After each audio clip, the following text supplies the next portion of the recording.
Hello my dear student, welcome again. तो अभी तक हम लोगों ने पिछले लेक्चर में क्या क्या देख लिया। हमने देखा 1D एरे को मेथड देखा और 2D एरे को मेथड देखा।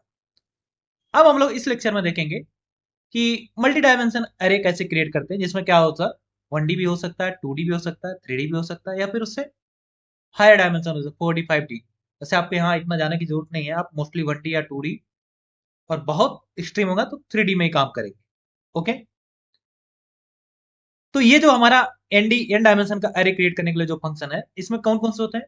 इसमें हमारा दो मेथड होता है। कौन कौन सा? एक होता है वंस और दूसरा क्या होता है? जीरोस। वंस क्या करता है? वंस हमारा ऐसा एरे क्रिएट करता है जिसमें सभी वैल्यू जो होता है क्या होता है? वन होता है। इसमें क्या करना होता है?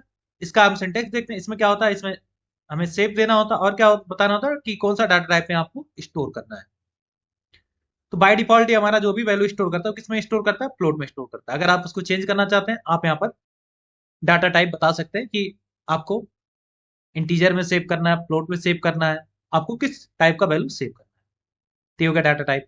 इसमें जो हमारा डाटा टाइप डी टाइप होता है ये ऑप्शनल होता है, और इसमें जो होता है सेव ये कंपलसरी होता है। यहाँ पर हमें बताना होता है कि हमारे एरे का सेव क्या होगा। अब जैसे देखिए, आपका अगर कोई वन डायमेंशन एरे है तो उसमें क्या होगा? उसके शेप में सिर्फ एक ही होगा ना, रो ही तो होगा, कॉलम होगा नहीं। और अगर आपका टू डायमेंशन का एरे तो उसका शेप क्या होगा?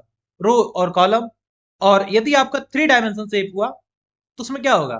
उसमें टेबल नंबर होगा, फिर उस टेबल के अंदर में क्या होंगे? रो और कॉलम। चलिए मैं आपको एग्जांपल से समझाता हूँ। अब यहाँ पर आप देखिए, जैसे मुझे एक वन डायमेंशन एरे क्रिएट करना है, उसका मैं इसके लिए एग्जांपल लिखता हूँ। अब यहाँ देखिए क्या हुआ। हमने एक A1 नाम का वेरिएबल है, उसमें क्या साइन कर दिया? NP dot ones. उसमें क्या लिख दिया? 5। अब क्या होगा? हमारा एक वन डायमेंशन एरे क्रिएट होगा जिसमें वन लिखा होगा कितने टाइम्स? 5 टाइम्स। ये देखिए आउटपुट। ओके, यहाँ पर वन कितने टाइम लिखा हुआ? 5 टाइम्स।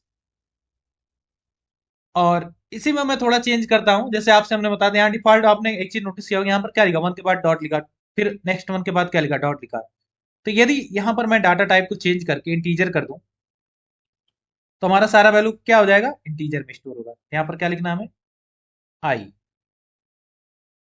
फिर से रन करते, अब यहाँ आउटपुट आप देखिए क्या लिखा रहेगा? वन वन वन 5 टाइम्स लिखा रहेगा। ठीक है, सिंपल क्या आ गया? One one.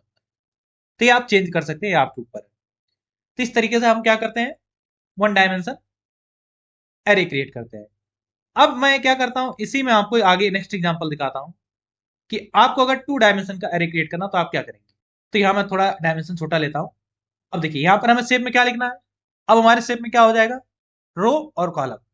मैं चाहता हूं भाई मेरा जो एरे बने उसमें 3 रो हो और क्या हो? 3 कॉलम। तो यहां पर क्या लिखेंगे? 3 3। अब यहाँ आउटपुट आप देखिए। अब यहाँ पर क्या है? हमारे एरे में कितना है? अब 3 रो है और उसमें कितना वैल्यू है? 3 टाइम्स 1 है। इसका मतलब 3 कॉलम है और 3 रो है। अब इसी में अगर मैं लिख दूं 3 into 4, मतलब 3 रो और 4 कॉलम हो, तब क्या होगा?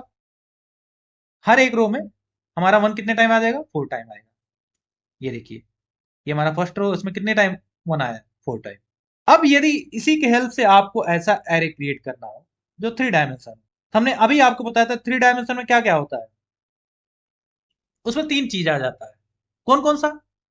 आपका रो और कॉलम तो होगा ही। जैसे मान लीजिए आपने एक टेबल लिया, ठीक। एग्जाम्पल आप ऐसे एज्यूम करिए कि आपने एक टेबल बनाया, उसमें रो और कॉलम हो गया, ठीक। अब उसी टेबल के ऊपर आप दूसरा टेबल रख दिए, फिर उस दूसरे के ऊपर आप तीसरा रख दिए। तो ये आपका एक तरीके से क्या होगा? थ्री डायमेंशन एरे बन चुका है। ओके, तो यहाँ पर आपके टोटल कितने टेबल है? 3 टेबल है, और हर टेबल का अपना रो और कॉलम है। तो सेम यहाँ पर मैं रखूंगा, यहाँ पर मैं 3 पैरामीटर देना होगा। कौन कौन सा? कितने नंबर ऑफ टेबल है और उन टेबल में कितना रो और कॉलम होगा। तो मैं ये सेम रखता हूँ, हमारे हर एक टेबल में 3 रो होंगे और 4 कॉलम होंगे, और कितना टेबल मैं चाह रहा हूँ? 3। अब यहाँ पर आप आउटपुट देखिए। अब यहाँ पर आप एक चीज नोटिस कर पा रहे होंगे कि ये देखिए, ये आपका एक पहला 2D एरे बन चुका, ठीक, रो और कॉलम वाला। और ये आपका क्या बना? देखिए दूसरा 2D एरे बन चुका है। और ये आपका तीसरा 2D एरे बन चुका है। अभी मैंने आपको बताया था कि इसमें क्या होता था, टेबल के ऊपर टेबल ऐसे एक स्टैक मैनर में ऑर्गेनाइज होते हैं। ये होता हमारा क्या? Three dimension array. तो यही था हमारा क्या numpy का वंस, और इस लेक्चर में इतना ही। अब हम लोग मिलते हैं नेक्स्ट लेक्चर, वहां पर हम देखेंगे जीरोस मेथड।